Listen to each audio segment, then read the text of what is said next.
So me and my husband are in a huge fight right now.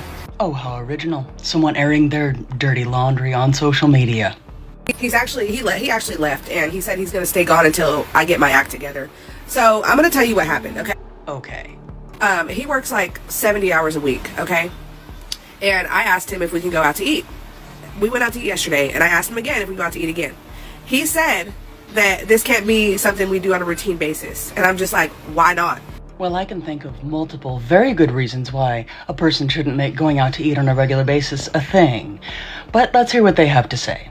Why not? When you have the money to do it, and you make all that money, why can't we do that? And he says, because we're supposed to be saving. That's a reasonable response, and it sounds like they have their priorities where they should be. We're supposed to save? What are we investing in?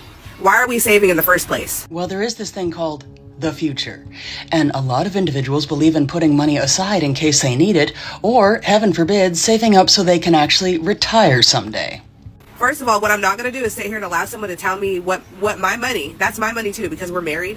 I'm not going to allow someone to tell me what my money is going to go towards. Well, it definitely sounds like someone should, because at least one person in that relationship is responsible enough not to think of just the here and now. And if he's going to keep it up, then he don't have to come back. Right. So if they keep being responsible and forward-thinking, then someone doesn't want them around. I think. Before we even dive into this heated argument, let's understand what we're actually watching here. Because this isn't just a casual disagreement between a husband and wife. This is a full-blown clash of priorities, expectations, and emotional disconnect that's been building up behind the scenes. On one side, we have a husband working extreme hours, focused on saving, stability, and long-term planning. On the other side, we have a wife who feels restricted, unheard, and emotionally frustrated by what she sees as unnecessary financial discipline. Now here's where it gets interesting, because this isn't just about going out to eat. This becomes a symbolic battle over control, money, freedom, and respect inside a marriage. And as the conversation unfolds, you'll notice how quickly something small escalates into something much deeper. You will see emotional reactions, logical arguments, sarcasm, and even moments where both sides feel completely invalidated.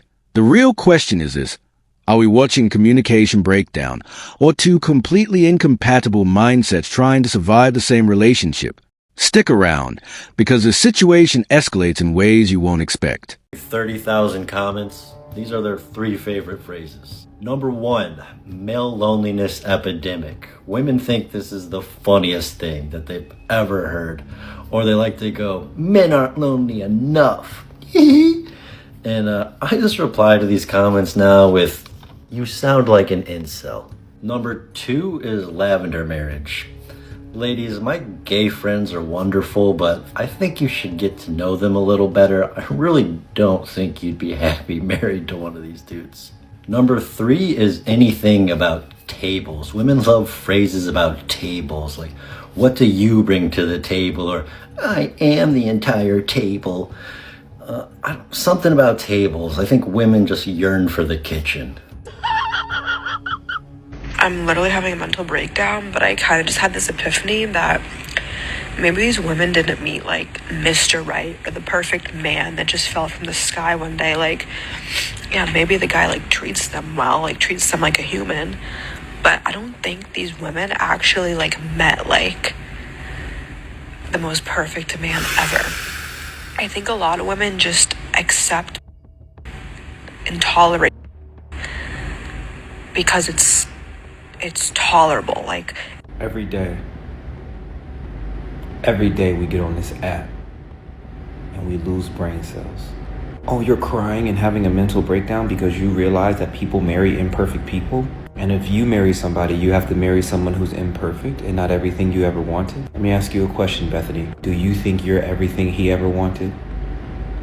Do you think you can't have a smaller waist and a fatter? Do you think he likes that little pudge at the bottom of your stomach?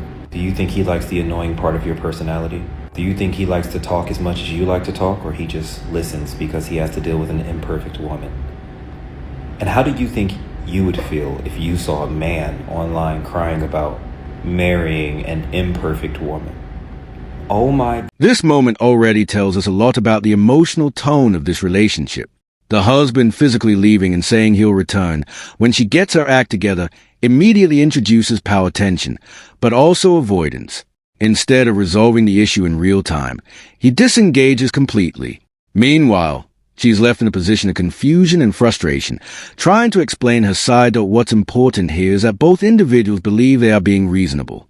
One is prioritizing financial stability and long-term planning, while the other is prioritizing emotional satisfaction and shared experiences like eating out. This is a classic conflict where love languages and financial philosophies collide. Clip 2. This is where the argument sharpens into a real philosophical divide. On one hand, saving money is presented as responsibility, something tied to future security, emergencies, and long-term stability. On the other hand, the wife is framing spending as a form of enjoyment and emotional connection within the marriage. What makes this moment interesting is how both sides are talking past each other. Nobody is actually addressing the other person's emotional need. Instead, it becomes a debate about who is right financially. And here's a bigger issue. In relationships, money is rarely just money.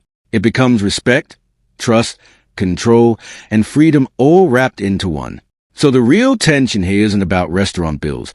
It's about decision-making power inside the marriage. God, you're so dumb. The funny thing is, even if this woman found her perfect man, he still wouldn't be able to satisfy her. Not only that, but isn't it interesting how she demands a man be perfect, yet is far from perfection herself? Okay, guys, are you done eating? Yeah, can we get 2 checks? Hey, 2 checks? My friend is here. Like, was you not gonna pay for me? Who said I'm paying for you?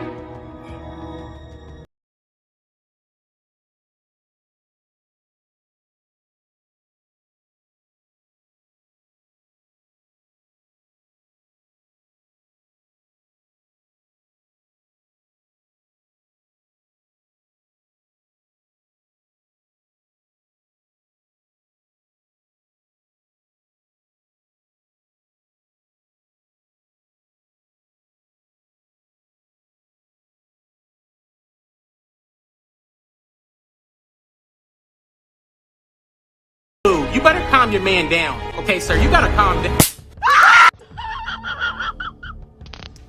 Yes, I'm happily married. Okay, but does he serve you? Is he giving you everything that you need? Because happiness is not the only thing that matters. He could be absolutely perfect and still not be the perfect man for you. I just don't see how y'all are out here being happy and posting and stuff like you friends with your husband. Like, it's giving pick me. Like, you don't. At this point, the tone of the video shifts away from a relationship and starts blending into broader social commentary, generalizations, and emotionally charged opinions. This is where viewers need to be careful, because strong language and sweeping statements can easily blur the line between personal frustration and factual truth. That what's happening here is classic internet escalation behavior. One situation becomes a gateway into larger debates about gender roles, relationships, and societal expectations. While these discussions can be valid, they often lose nuance when mixed with anger or humor aimed at triggering reactions. So as viewers, the important thing is to separate the original relationship conflict from the commentary being layered on top of it. But we can't define what a woman is. But also men can be women. And no uterus, no opinion. But also men can get pregnant. Men are oppressing us. But also, it's okay if biological men take over our spaces and our sports. Women are so over-sexualized in this culture. But it's empowering if women are the ones sexualizing themselves. And on that note, yes, oh my God, you explained that very perfectly. Especially the sexualizing part. That shit makes no sense to me. Hi guys, they're sexualizing us, but then you go to a rave with literally, have you seen what the women look like when they go to raves? They literally wear no clothing. I've seen a girl, I forget exactly what I saw it on. I think it was like on this platform or something else. And she's like, okay, get ready with me to go on a rave. She's literally wearing nothing. And most of the girls that go there wear nothing and then get mad when it gets theirs. Guys, you're wearing literally nothing. There's children around. Let me go out and wear nothing and just being my underwear. And let's see how you act with that.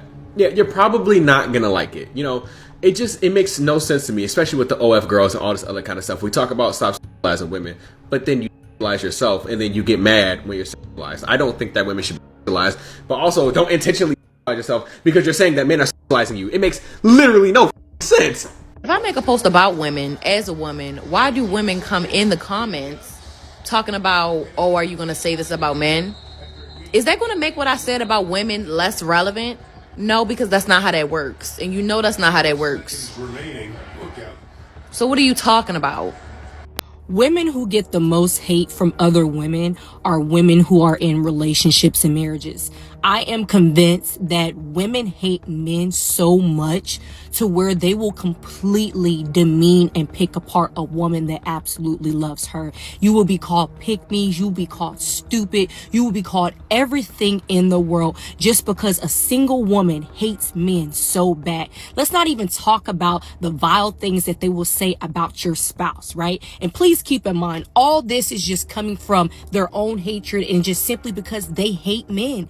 They hate men so much. They will literally bully you out of your relationship. They will say the worst things possible to make you think that your man doesn't love you. Your man doesn't care about you. You need to go. You know, he's treating you wrong. He's cheating on you. They will say everything in the world, right? Look at the Halle Bailey and DDG situation. When she was with him, y'all completely picked that woman apart. Y'all completely said the worst vile things about her, all because she was with him. But then the moment the relationship ended, those same women that spoke vile about her are those same women that praised her.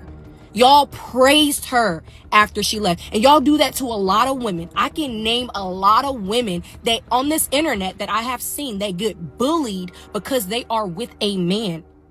Y'all are disgusting. And it's always the same single bitter women. Always the same women. Y'all literally regurgitate the same exact thing.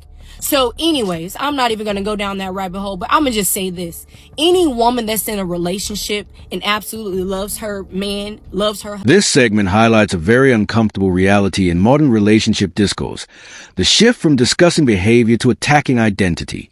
Instead of focusing on communication issues between two partners, the narrative begins to generalize traits, appearance, and personality expectations. This is where conversations become emotionally charged and often unfair. Because once a discussion moves from what happened to who you are, it stops being productive and becomes confrontational to end healthy relationships. Imperfection is expected on both sides. No partner is flawless, and no relationship survives on idealized expectations. The real issue here is not imperfection.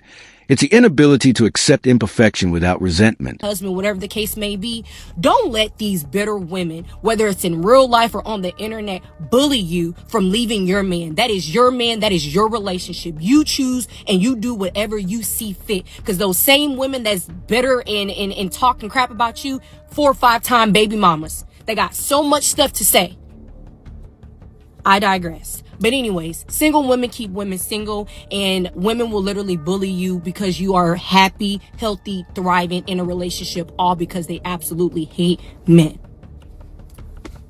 I'm not getting in this car until you come and open the door for me. I'm a lady. No, I get that, but you're already standing there now. It's not like I can, you know, I can, but you're there. So I'm just saying, since you're there, I've already opened it. Just get in. I don't touch doors. So, come, open the door for me. I drove 30 minutes to get here, and I'm here. I turned on the heater, everything. Even the date we're going on is me that we pay. You see, I will pay and I'll bring you back. So the least you can do is come and sit down. I'm offering you free seats. No. I'm not getting in the car. What kind of...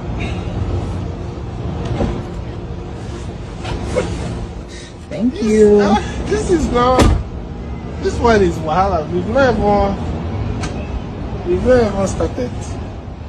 And you ever... Thank you for being a gentleman. You're ever this thing. It's just normal. Thank you.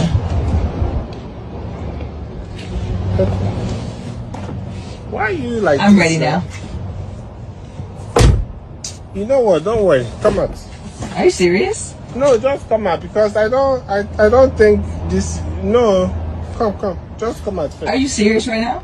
No, come. I want to show you something. Okay. I want to show you something. I'm very confused. How I drove to this place. I came to pick you up. You could have met me there. I will also pay for the date. This place we are going, minimum $200. that I was spent. And I have to beg you to get in the car. It's not like I can't open. All I was asking is that you just open the door. It's not that I can't open door. It's just that you already stand. I opened the door twice. Don't worry. You know, sometimes. Where are you going? Sometimes you just be avoiding problem. Where are you going? I'm getting in my car. I'm opening my door by myself. Are you serious? I just wanted you to be a gentleman. No, don't worry. He's okay. Enjoy your night. Is he freaking serious right now? Move so that I don't climb on your leg or something. Where are you going? We were supposed to be going on a date. Where are you going? No, I'm going home. It's not a Didn't you drive out here for me? I thought I did, but clearly, let me just respect myself and go home. You know? Wow. Wow. If you enjoyed this video, I promise you will love this next video. I will see you there. This is a major escalation point in the narrative because it shifts from private disagreement to public confrontation. The introduction of a third party, in this case, the friend and the public setting, adds pressure, embarrassment, and ego into the situation. When financial expectations and gender expectations collide publicly, emotions tend to spike even higher. What could have been a simple disagreement becomes a confrontation about roles, entitlement, and respect. The key takeaway here is that once respect is challenged publicly, the emotional stakes multiply instantly, making rational resolution far more difficult.